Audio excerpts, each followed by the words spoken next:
পরম প্রেমময় শ্রী শ্রী ঠাকুরের শ্রীচরণে জানাই আমার প্রণাম। প্রণাম জানাই পরমারাধ্যা জগৎজননী শ্রী শ্রী বড়মা শ্রীচরণে। প্রণাম জানাই পরম পূজ্যপাদ শ্রী শ্রী আচার্যদেবের শ্রীচরণে। প্রণাম জানাই শ্রী শ্রী আচার্যদেবের শ্রীচরণে। ঠাকুর পরিবারের প্রতি প্রত্যেকের চরণে জানাই প্রণাম। উপস্থিত ঋত্বিক দেবতাবৃন্দ, যাজক, অধৈর্য, পাঞ্জাধারী কর্মী, দাদা ও মায়েরা, সবাইকে জানাই আমার আন্তরিক জয়গুরু ও ভালোবাসা। আমার পরিচয় করিয়ে দিলেন আমার ছোট্ট ভাই। আমার বাড়ি বসিরহাট, জন্মভূমি আমার বসিরহাট, কিন্তু আমি সেটা যেমন গৌরব ফিল করি, আমি আনন্দ অনুভব করি আমার জন্মস্থান বসিরহাট হিসেবে। আমি গর্ব কোনো অংশে কম গর্ব করি না।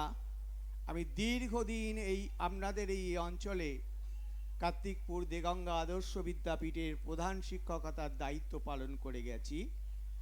দীর্ঘ 20টা বছর এটা ছিল আমার কর্মস্থান, এবং এই কর্মস্থানে আমি আসার সুযোগ পেয়েছিলাম এই দেগঙ্গারই একটা অঞ্চল বয়রাগাছি ইউনাইটেড ইনস্টিটিউশনে আমার কর্মজীবন শুরু করে। সুতরাং এই অঞ্চলের ওপরে আমার একটা ভালোবাসা আছে, একটা অধিকার আছে, এবং একটা আমি গৌরব অনুভব করি। এটা আমার দীর্ঘদিনের কর্মস্থান, এবং আমি গৌরব অনুভব করি, এবং আমি মনে মনে ফিল করি এই দেগঙ্গার সমস্ত মানুষ যারা আমার সংস্পর্শে এসছে, সে আমার ছাত্র ছাত্রী হোক, সে আমার অভিভাবক অভিভাবিকা হোক, সে আমার ম্যানেজিং কমিটির মেম্বাররা হোক, প্রত্যেকের সঙ্গে তাদের যে অকুণ্ঠ ভালোবাসা পেয়েছি তার জন্যেও আমি খুব গর্বিত, এবং এই গর্ব অনুভব আমি করি। আমি এই যে ভালোবাসাটা পেয়েছি, যেখান থেকে যার জন্যে পেয়েছি, আমি তার চরণে আমি প্রথম প্রণাম নিবেদন করেছি আমার ঠাকুর। আমার ঠাকুর চলা শিখিয়েছেন কিভাবে মানুষের ভালোবাসা নিতে হয়, তাই তার নাম পরম প্রেমময় শ্রী শ্রী ঠাকুর। শ্রী শ্রী ঠাকুর পার্লারে বসে আছেন, আর ঠাকুরের চোখ দুটো যেন চারিদিকে কাউকে না কাউকে খুঁজছে বা কিছু না কিছু অনুসন্ধান করছে। সেখানে বিদগ্ধ পণ্ডিত বৈদ্যনাথ শীল বসে আছেন। ঠাকুর বলছেন, এদিক ওদিক যেতে যেতেই বলছেন, যাস শালা। তখন বৈদ্যনাথ দা বলছেন, কি হলো ঠাকুর? তো বলছে, ওই বড় বউয়ের ঘরে বিড়ালটা ঢুকে পড়ল। বড় বউয়ের ঘরে অনেকগুলো ইঁদুর আছে, আর এই বিড়ালটা ঢুকলো মানে ওই ইঁদুরগুলো এবার বিড়ালটার পেটে যাবে। তখন উপস্থিত দাদারা বলছেন, এটা তো স্বাভাবিক, বিড়াল ইঁদুর খাবে। তখন বলছেন, ঠাকুর বলছেন যে হ্যাঁ, বিড়ালের যেমন খাওয়ার অধিকার আছে ইঁদুরকে, তেমনি ইঁদুরেরও বাঁচার অধিকার আছে বিড়ালের হাত থেকে। এই কথাটা বলছেন, আর ঠাকুরের চোখ দুটো যেন কিছু খুঁজছে। খুঁজতে খুঁজতে হঠাৎ পঙ্কজ দাকে পেলেন, পঙ্কজ মুন্সি তাকে পেলেন। ও মণি, শোন শোন শোন শোন। পঙ্কজ দা এলেন, মণি তুমি আমার একটা কাজ করে দিতে পারবে? তখন পঙ্কজ দা বলছেন, হ্যাঁ ঠাকুর বলুন। বলছে, তুমি এখনই দেওঘরে যাও, বাজারে যাও, সেখান থেকে কয়েকটা ঘন্টা কিনে নিয়ে এসো। তো বলছে, কতগুলো ঠাকুর? বলছে, তা গোটা 25 নিয়ে এসো। বড় বউয়ের ঘরে অনেক বিড়াল আছে, আর তুমি ওই ঘন্টাগুলো নিয়ে বিড়ালগুলোর গলায় একটা করে বেঁধে দেবে নিজের দায়িত্ব নিয়ে। তখন বৈদ্যনাথ বলছেন, ঠাকুর এটা কি হলো, এ আপনার কি বিচার? তো বলছেন যে ওই যে বিড়ালগুলো ঘন্টা পরে ছুটবে, আর টুং টুং শব্দ হবে, আর ইঁদুরগুলো ওই শব্দ শুনে পালিয়ে যাবে। তখন বৈদ্যনাথ দা বলছেন, তাহলে বিড়ালগুলো তো না খেয়েই মরবে। তা বলছে, কেন? ওই খাবার খেতে খেতে যদি ইঁদুরগুলো মশগুল হয়ে যায় খাবারের প্রতি, তাহলে ঘণ্টার ধ্বনি তার কানে যাবে না, সে বিড়ালের পেটের মধ্যে চলে যাবে। আর যে ইঁদুরে এরা খাবার খাবে, আবার তার কান ওই ঘণ্টার ধ্বনির দিকে থাকবে, তাহলে বেঁচে যাবে। এই কথার মধ্য দিয়ে ঠাকুর বুঝিয়ে দিলেন যে ঘণ্টার ধ্বনির দিকে আমাদের কানটা রাখতে। আমরা যে যাই করি, আমরা খাই, আমরা যে কাজই করি, যাই করি, ঘণ্টার ধ্বনি। আর সেই ঘণ্টার ধ্বনি এই কলিযুগে শ্রী শ্রী ঠাকুর ঘণ্টার ধ্বনি দিয়েছেন কি না, নামময় হয়ে থাকার জন্যে বীজ মন্ত্র দিয়েছেন। সেই বীজ মন্ত্র জপ করতে করতে করতে করতে আমাদের মনের স্তরটাকে এমন একটা পরিষ্কার পরিচ্ছন্ন করে রাখতে হবে যে আমি ওই ঘণ্টার ধ্বনি আমার কানেও শুনতে পাবো, আমার চোখেও দেখতে পারবো যে কোনো বিপদ আসছে কি না। সেই বর্তমান দিনের প্রয়োজন হচ্ছে ওই ঘণ্টার ধ্বনির দিকে কান রাখা। আর তার জন্যেই ঠাকুর দিয়ে গেলেন বীজ মন্ত্র।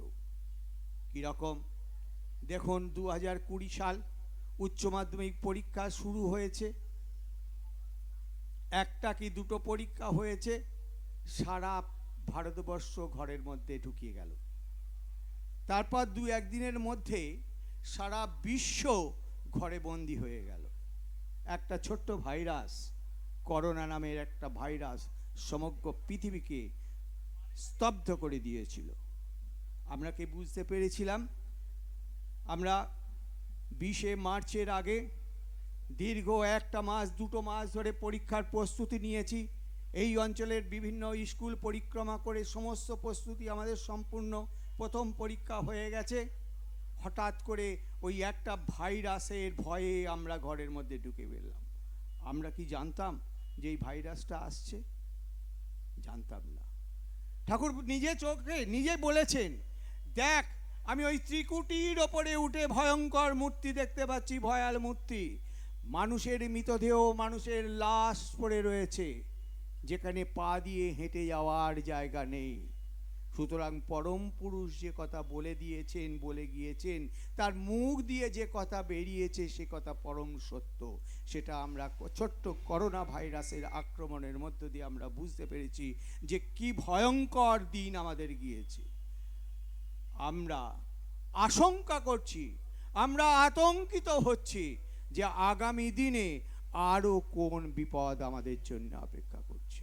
তার জন্যে আমাদের এক এবং একান্তভাবে তার প্রতি আমাদের যদি নজর রেখে আমরা চলতে পারি, তার প্রতি অবিচল বিশ্বাস নিয়ে যদি আমরা চলতে পারি, আমার আচার্যদেব বলছেন তোমার উন্নয়নের জন্য তোমাকে ভাবতে হবে না, ঠাকুর তোমার জন্য বলে গেছেন তোমার উন্নয়নের জন্য আমি আছি। ঠাকুর পার্লারে বসে আছেন, সুদূর বাংলাদেশ থেকে একটা চিঠি এসছে। ঠাকুরকে বলা হচ্ছে, ঠাকুর এই চিঠিটা এসছে বাংলাদেশ থেকে, এই চিঠিটা লেখা হয়েছে যে তারিখে, তার থেকে প্রায় 3 থেকে 4 মাস পরে এই চিঠিটা আপনার কাছে এসছে। ঠাকুর বলছেন পড়ে শোনা। সেই চিঠিটার মূল বক্তব্য হচ্ছে, ঠাকুর আমার চোখে গ্লুকোমা হয়েছিল, সেই গ্লুকোমার অপারেশন হলো, ভুল অপারেশনের দরুন আমি চোখে কিছু দেখতে পাই না, আমি চোখে কিছু দেখতে পাই না। আমি কি করব ঠাকুর? আমি যদি তোমার নাম বিলাতে না পারি, আমি যদি যাজন করতে না পারি, আমি যদি দীক্ষা দিতে না পারি, তাহলে এই দেহটাকে রেখে আমি কি করব? এই দেহটাকে পরিবর্তন করে তোমার কাছে নিয়ে নাও ঠাকুর। ঠাকুর চুপ করে শুনলেন, শুনে কোনো উত্তর করলেন না। এই চিঠিটা পড়ার কয়েকদিন পরেই ওই একই ব্যক্তির কাছ থেকে দ্বিতীয় চিঠিটা এলো, অর্থাৎ দ্বিতীয় চিঠিটা সঠিক সময়ে এসে গেছে। সেই চিঠিটা ঠাকুরের সামনে নিবেদন করা হলো। ঠাকুর বললেন পড়। সেই চিঠিতে লেখা আছে, ঠাকুর অনেক দিন হয়ে গেল তোমাকে একটা চিঠি লিখেছিলাম, সেই চিঠির উত্তর আমি এখনো পাইনি। আমি উত্তর না পেয়ে আমি মনের মধ্যে একটা উত্তর পেয়েছিলাম যে উত্তর পেয়েছিলাম আমি তাই করে গেছি। আমি কি করেছি? আমি তোমার ফটোর সামনে বসে, তোমার প্রতিকৃতির সামনে বসে আমি নাম করতাম, আর অঝরে কাঁদতাম। আমি আমার চোখ দিয়ে যে জল পড়তো, সেই চোখের জল দিয়ে আমি তোমার চরণ দুটো ধুয়ে দিতাম, আর ওই হাত দিয়ে আমি আমার চোখে বুলাতাম। ঠাকুর, আমি এইটা করে করে এখন আমি একটু একটু করে দেখতে পাই। এখন আমি কি করব ঠাকুর? ঠাকুর বলছেন, লিখে দে, যে করে যা করে এই পর্যন্ত এসছে তাই করে যা। অর্থাৎ তার যে ওই বিশ্বাস, বিশ্বাস, বিশ্বাস, বিশ্বাস, অটুট বিশ্বাস যদি আমার তার প্রতি থাকে, পৃথিবীর কোনো শক্তি নেই যে আমাকে ধ্বংস করে। ঠাকুরের নিজের মুখ দিয়ে বলা আছে, ওই অ্যাটম বোমা তোমার দেহের ওপর পড়েও তোমাকে কিছু করতে পারবে না। এ বিশ্বাস আমরা করি, এ বিশ্বাস আমার আচার্যদেব দিয়ে যাচ্ছে। সুতরাং এই বিশ্বাস, নির্ভরতা, আত্মত্যাগ, এই তিনটেই হচ্ছে বীরত্বের লক্ষণ। এই তিনটে তিনি আমাকে দিয়েছেন। কি করে আমরা পাবো? ওই যজন যাজন ইষ্টভৃতি নিষ্ঠা সহকারে যদি আমি করি, তাহলে তার প্রতি অবিচল বিশ্বাস আমার আসতে বাধ্য, আসবেই আসবে। সৎসঙ্গের প্রবাদ প্রতিম বক্তা জনার্দন মুখার্জি, বিশিষ্ট বামপন্থী নেতা, ঠাকুরের সংস্পর্শে এসে একজন প্রথিতযশা বাগ্মীতে পরিণত হয়েছিল। সেই জনার্দন মুখার্জি একদিন ঠাকুরের কাছে বসে আছেন। ঠাকুর তাকে বললেন, জনার্দন, এই ইকমি কুকারটা তোকে দিলাম, তুই যেখানে যাবি এটাকে সঙ্গে করে নিয়ে যাবি, এটা নিজে রান্না করে খাবি। সেই ইকমি কুকারটা জনার্দন মুখার্জি সাদরে গ্রহণ করলেন, করে তিনি যেখানে যেতেন সেটা নিয়ে যেতেন। কিছুদিন পর ঠাকুর প্রশ্ন করছেন, জনার্দন, তোকে যে ইকমি কুকারটা দিয়েছিলাম সেটা কই? বলছে, ঠাকুর, এটা এখানে ওখানে যেতে হয়, এখানে ওখানে যেতে হয়, কোথায় ফেলে রেখে এসেছি মনে নেই। আশীর্বাদ ঠাকুর দিয়েছেন মানে কি? আশীর্বাদ। ঠাকুর দিয়েছেন নাম, আশীর্বাদ। তাহলে আশীর্বাদ হারিয়ে ফেললেন। প্যারিদার কাছে বললেন, তিনি তো অন্তর্যামী, তিনি জানেন যে ওই কুকমি হারিয়ে ফেলেছে। প্যারিদাকে বললেন, প্যারি দে। প্যারিদা একটা সুন্দর কলম, ফ্রান্সের সিলভার নিপের কলম ওই একে দিলেন, জনার্দন মুখার্জিকে দিলেন। জনার্দন মুখার্জির পাঞ্জাবির পকেট ছিল না, এই জায়গাটায় গুজে রেখেছিলেন। এইভাবে কিছুদিন যাওয়ার পর আবার ঠাকুর বলছেন, জনার্দন, তোকে যে পেনটা দিয়েছিলাম সেটা কই? ঠাকুর আসামে গিয়েছিলাম, অটোগ্রাফ দিতে দিতে কোথায় কার হাতে চলে গিয়েছে বুঝতে পারিনি। তখন আবার বলছেন, প্যারি দে। তৈরি করে রেখেছেন তিনি, তিনি সব জানেন। আমার ঠাকুর পৃথিবীর কোনায় কোনায় যা ঘটছে সমস্ত জিনিস তার নখদর্পণে, এই বিশ্বাস আমাকে করতে হবে। প্যারি দে বলে একটা হাত বাড়ালেন, প্যারিদা একটা সিলভার প্লেটেড গোল্ডের ঘড়ি, সিলভারের একটা ঘড়ি দিলেন, বিদেশি ঘড়ি দিলেন। জনার্দন, এটা আমি তোমাকে দিলাম, এটা যদি তুমি হারিয়ে ফেলো তাহলে আমি তোমাকে আর রক্ষা করতে পারবো না, তুমি জানবে তোমার বিপদ তখনই। জনার্দন মুখার্জি এই কথা শুনে সেই ঘড়িটা সব সময় হাতে পড়ে রাখতেন। যখন বাথরুমেও যেতেন তখনও সেটাকে প্রোটেক্টেড করে হাত থেকে খুলতো না। তার ফলে জনার্দন মুখার্জির হাতেই যে একটা সাদা স্পট পড়ে গিয়েছে। ঘড়ি আর হারায় না। একদিন বসে আছেন, জনার্দন, তোকে যদি অনেক দিন কথা না বলে থাকতে হয় তুই থাকতে পারবি নি? জনার্দন মুখার্জি বলছেন, অনেক তো বললাম, তোমার কথা অনেক তো বললাম, আর এবার যদি ওই নতুন প্রজন্মের ছেলেরা এসে বলে বলুক, আমি তো অনেক বললাম। ঠাকুর বলছেন, জনার্দন, আমি তা বলছি না, তোকে যদি কথা না বলে থাকতে হয় তুই পারবি নি। আবার সেই একই উত্তর যে অনেক তো বললাম, এবার নতুন ছেলেরা কিছু বলুক। জনার্দন, সে গগনপেটি চিৎকার, আমি সে কথা বলিনি। তোকে যদি কথা না বলে থাকতে হয় তুই থাকতে পারবি নি। না পারার কি আছে, অনেক তো বললাম, একই উত্তর। ঠাকুর বাঁদিকে ঘাটটা ছিল, ডান দিকে ঘাটটা নিয়ে এলেন। জনার্দন মুখার্জি সেখান থেকে তার ইষ্ট প্রচার কমিয়ে দিলেন, কলকাতায় চলে এলেন। তখন পশ্চিমবঙ্গ সরকারের বিশিষ্ট মন্ত্রী ছিলেন তুষারকান্তি ঘোষ, জনার্দন মুখার্জির বিশিষ্ট বন্ধু। রাইটার্স থেকে ফোন করেছেন, তুষারকান্তি ঘোষ, জনার্দন তোর সঙ্গে দরকার আছে, তুই কি একটু আসতে পারবি? মন্ত্রী ডেকেছেন, মহা আনন্দে ট্যাক্সি করে রাইটার্সের দিকে যাত্রা করেছেন। পাশে আর এক গুরু ভাই। বাগুইয়াটির থেকে রাস্তায়, মেন রাস্তায় ভিআইপি রোডে উঠছে গাড়ি। জনার্দন মুখার্জি সেই গুরু ভাইয়ের কোলে আস্তে আস্তে ঢলে পড়লেন, যেন কোমায় চলে যাচ্ছে। তারপর জনার্দন মুখার্জি তার স্ট্রোক হয়ে গেল এবং বাক শক্তি রহিত হয়ে গেল, তার মুখ দিয়ে আর কথা বেরোয়নি। দীর্ঘদিন, দীর্ঘ বছর তাকে ওই ঠাকুরের সেই কথা বলে যদি না থাকতে পারবি, কি কথা না বলে থাকতে পারবি? সুতরাং তার সেই কথা সত্য প্রমাণিত হয়ে গেল। সেই সত্য কথা যখন মিথ্যায় পর্যবসিত হয়ে যাবে, যদি তার প্রতি আমার অগাধ বিশ্বাস থাকে। 1989 সালের 27শে ডিসেম্বর ঘটনা ঘটেছে। 1962 সাল নাগাদ 1989 সালের 27শে ডিসেম্বর সম্ভবত জনার্দন মুখার্জি দেহ রাখলেন, দীর্ঘদিন বাক শক্তি রহিত হয়ে বিছানায় শায়িতভাবে।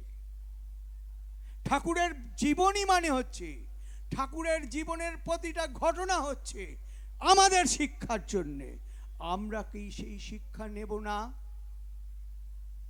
আমাদের যদি সেই শিক্ষা নেওয়ার ইচ্ছা থাকে, তাহলে তার ওই ছোট্ট কথা যজন যাজন ইষ্টভৃতি, যেটা বর্তমানে আচার্য দেবের মুখ দিয়ে নির্গত হচ্ছে। ঠাকুর দেহ রেখেছেন, বর্দা আছেন উৎসবের সময়, ডক্টর রেবতী মোহন বিশ্বাস, তিনি বর্দাকে বলছেন, দাদা আমার মতন ছোটোখাটো মানুষ, আপনি যে নিচে বসে থাকেন, দূর থেকে ওই মানুষেরা আমার মতন ছোটোখাটো যারা বেশি লম্বা না, তারা আপনাকে দেখতে পায় না। আপনি যদি ওই খাটের উপরে উঠে একটু বসেন, তাহলে মানুষ আপনাকে দেখতে পায়। তখন দাদা বলছেন যে ঠাকুর যখন দেহতে ছিলেন, ঠাকুরের কথায় একদিন আমি ওই খাটের কোনায় বসেছিলাম, কিন্তু আমি বেশি সময় বসে থাকতে পারিনি। তখন রেবতীদা বলছেন, এখন তো ঠাকুর নেই, এখন আপনি বসতে দোষ কি? কি বলিস তুই? যেন তার ভেতর থেকে গুরুগম্ভীর আওয়াজ বেরিয়ে এলো। তার প্রচণ্ড ব্যক্তিত্ব ছিল, গুরুগম্ভীর আওয়াজ বেরিয়ে এলো, কি বলিস তুই? তোরা বলিস ঠাকুর নেই, ঠাকুর আমার সঙ্গে সঙ্গে সব সময় রয়েছে। আচার্যদেবও বলছেন, ঠাকুর আমার সঙ্গে সঙ্গে সব সময় রয়েছে। আমি বলি, ঠাকুর আমি এখন শুতে যাব, তুমি আমার সঙ্গে চলো। আমি বাথরুমে যাব, তুমি আমার সঙ্গে চলো। আমি খেতে যাব, তুমি আমার সঙ্গে চলো। আমার ঠাকুর আমার সঙ্গে সব সময় রয়েছে। ঠাকুরও বলে গেছেন, এবার আমি যা বলে গেলাম, আগামী 10,000 বছর আমার আশা লাগবে না। কিভাবে আশা লাগবে না? ওই তিনি লীলা করে চলছেন আচার্য পরম্পরার মধ্য দিয়ে। সুতরাং আচার্যদেবের কথা শোনা মানেই হচ্ছে ঠাকুরের কথা শোনে। সুতরাং বর্তমান দিনে যে ডিপি ওয়ার্ক চলছে, সেই ডিপি ওয়ার্কের মধ্য দিয়ে যদি আমরা প্রত্যেকে আমরা যদি একটা মানুষকেও ঠাকুরের চরণে ফিরিয়ে আনতে পারি, সেটাই জানবো আমার জীবনের প্রধানতম কাজ এবং সবচেয়ে বড় কাজ। একটা মানুষকেও যদি আমি ঠাকুরের চরণে এনে দিতে পারি। নদিয়া জেলায় দাদারা ডিপি ওয়ার্ক করতে গিয়েছেন একটি বাড়িতে, অনেক খোঁজ করে করে একটা নাম খুঁজে পেয়েছে।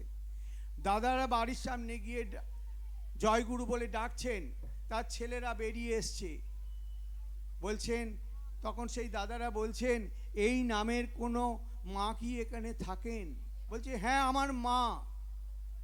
আমার মায়ের নাম এই, আমরা কি তার সঙ্গে একটু দেখা করতে পারি? তখন সেই দাদারা বলছেন, আপনি দেখা করবেন কি? তিনি বিছনা থেকে উঠতে পারেন না, তিনি চোখে দেখতে পারেন না, প্রায় দেখতে পারেন না, তিনি কথা বলতে পর্যন্ত পারেন না। বলছে, আমরা কি তার সঙ্গে একটু দেখা করতে পারি? আমার আচার্যদেব পাঠিয়েছেন, তিনি কেমন আছেন খোঁজ নেওয়ার জন্য। সেই দাদারা, ওই যা ডিপি ওয়ার্ক করতে গিয়েছিলেন সেই দাদারা মায়ের ঘরে গেলেন, তাদের সামনে একটা ঠাকুরের ফটো ছিল, আচার্যদেবের ফটো ছিল। সেই ফটো নিয়ে জয় গুরু মা জয় গুরু, যেই জয়গুরু বলেছেন, আর যে মাটি দীর্ঘদিন কথা না বলে বাক শক্তি রহিত হয়ে ওই বিছনায় শায়িত ছিলেন, সেই মা দুহাত তুলে বলে উঠলেন, জয় গুরু জয় গুরু জয় গুরু। আমার আচার্যদেব দেখছেন মানে আমার ঠাকুর দেখছেন। এটা মনে করার কোনো কারণ নেই মানুষ কি ঠাকুর হয়। সোশ্যাল মিডিয়ায় বহু জিনিস ঘুরে বেড়াচ্ছেন, ঠাকুর ছিলেন, ঠাকুরের ছেলে কি ঠাকুর হয়? না, ঠাকুরের ছেলে কোনোদিন দাবি করেননি আমি ঠাকুর। ঠাকুরের ছেলে বলছেন ঠাকুর এই জিনিস বলে গেছেন, আমরা উপলব্ধি করি। আমার ঠাকুর আচার্যদেবের মধ্য দিয়ে বছরের পর বছর লীলা করে চলেছেন, এবং আমার ঠাকুরের সেই কথা 10,000 বছর আমার আশা লাগবে না। আচার্য পরম্পরার মধ্য দিয়ে আমরা চলছি। আমি আপনাদের কাছে আজকের ইষ্ট প্রসঙ্গ শেষ করব। আমি আমার এখানে কথা বলছি, 1993 সালে আমার 500 সুগার ধরা পড়েছিল। 1989 সালে আচার্যদেব আমাকে বসিয়ে রেখে, আমি ছিলাম একটা কসাই, আমার মাছ মাংস না হলে আমার চলতো না, আমার বাড়িতে টোটাল নিরামিষ ছিল, কিন্তু আমি জেদ করে আমিষ খেতাম। এই পরিস্থিতিতে আমি দেওঘরে গিয়ে যখন পড়লাম, কথায় কথায় আমার মেজদা, পরম পূজ্যপাদ ও মেজদা হসপিটালে, সৎসঙ্গ হসপিটালে বসে আমার শরীর খারাপের জন্য আমি গিয়েছিলাম, সেই আমাকে যাজন করতে করতে উনি আমাকে বসিয়ে রেখে আমার কাছে, আমি মাংস খাবো না, মাছ মাংস খাবো না, আমি নিরামিষ খাদ্য গ্রহণ করব, আমার কাছ থেকে কাঁড়িয়ে নিলেন। আর যেদিনকে কাঁড়িয়ে নিলেন সেদিনকে আমরা গিয়েছিলাম কলেজ থেকে, হোটেলে মাংস রান্না হচ্ছে, রেয়াজি খাসির মাংস রান্না হচ্ছে। আমি বারবার বলছি যে আমি আগামী কাল থেকে মাংস খাওয়া ছাড়বো।